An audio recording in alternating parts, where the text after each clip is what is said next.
ஒரு யூடியூப் கட்சியிலே முன்னாலே எம்எல்ஏ சீட்டுகள் போட்டி போட்டவர் தான் சீமானுக்கு தம்பின்னு நினைக்கிறேன்.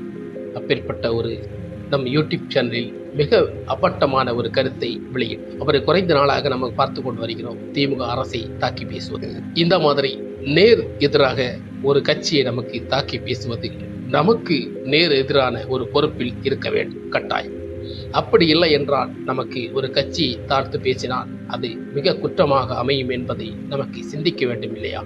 ஆனால் அதை சிந்திக்காமல் விட்டுவிட்டார். அதனால் இன்னைக்கு அவர் ஜெயிலில் இருக்க வேண்டிய காரணங்கள் நிறைய இருக்கிறது. சரி, அந்த கதைக்கு நம்ம வர இந்தியன் 2 படத்தை பற்றி மிக பிரம்மாண்டமான ஒரு படத்தை இவர் இந்த அளவுக்கு சீப்பா நம்ம யூடியூப்ல தாக்க வேண்டிய காரணம் ஏன்? இந்த அளவுக்கு ஒரு படம் இவர் இந்த அளவுக்கு ஒரு மோசமா பேசியதுக்கு காரணமே இந்தியன் 2 ஒரு டம்மி பீஸு பைல்வான் மாதிரி கமல் சார் இருக்கிறார் அப்படி என்று ரொம்ப டம்மியாக பேசிய காரணம். இதெல்லாம் நம்ம பார்க்கும்போது